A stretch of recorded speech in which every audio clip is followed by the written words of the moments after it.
त्याचा जर मिसयूज आपण न केला तर ते काही बी करू शकते, पण त्यांना थांबवण्यासाठी काही स्पीच बी असते, काही अँटी डिव्हाइस बी असते.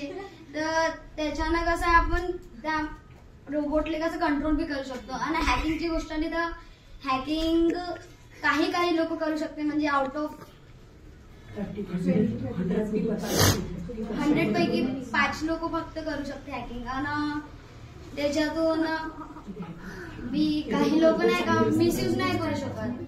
कोणाकोणाला काम राहते आणि तो रोबोट स्वतःहून बी आपला नाही का ते म्हणजे मिसयूज नाही करू शकत. कसं त्यांना वाटते की नाही माइंड नाही राहत ना, ते कम्प्युटर म्हणजे एआय त्यांच्या नुसार चालते ते लोक.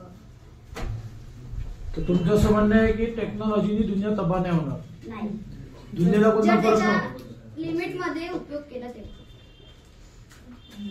Okay, sit down. सो आज आपण डिबेट बघितली. डिबेटचा पॉइंट होता की टेक्नॉलॉजीमुळे या वर्ल्डला हानी होत आहे की टेक्नॉलॉजीला या वर्ल्डला लाभ होत आहे.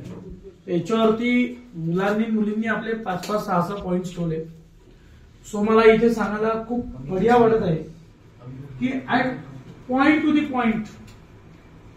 पॉइंट आणि एकदम perfect and with reason and कोणत्या तरी बेसला आधार घेऊन मुलींच्या ग्रुपने खूप जबरदस्त पॉइंट मांडलेले आहेत.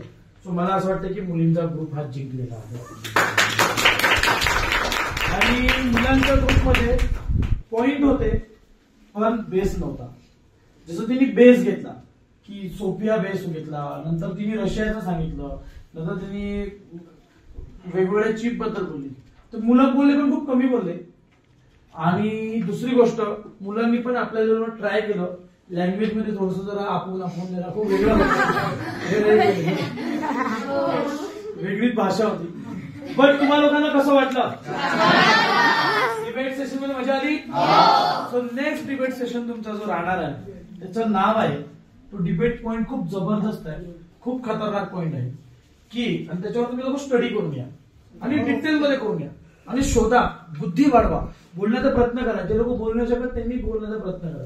सो नेक्स्ट मी तुमचा पॉइंट ठेवत आहे डिबेटचा की एज्युकेशन घेणं आजच्या डेटला इम्पॉर्टंट नाही आहे. एज्युकेशन न घेणारे पण पैसा कमवत आहे आणि एज्युकेशन घेणारे लोक बेरोजगार बसलेले आहेत. याच्यावरती तुम्हाला पॉइंट मांडायचा आहे. तर तुम्हाला ह्या डिबेटवरती बोलून दाखवायचं आहे, आपले मत व्यक्त करायचे आहे. जो कोणी पण जबरदस्त मत व्यक्त करते की नाही एज्युकेशनमुळे आपण पुढे वाढत आहे, आणि कोणी म्हणत आहे की नाही एज्युकेशन केलं न करून सुद्धा लोक पैसे कमवत आहेत, लोक करोडपती होत आहेत, बिलियनियर्स होत आहेत.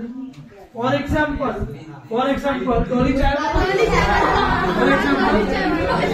एजुकेशन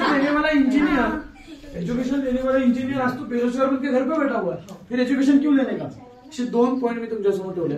बघू तुमच्यापैकी या पॉइंट मध्ये कोण जिंकतो. तो समर्थ अकॅडमीमध्ये भेटूया आपण नेक्स्ट डिबेट पॉइंटला, जो तुमच्यासाठी काय आहे खूप इम्पॉर्टंट. येस.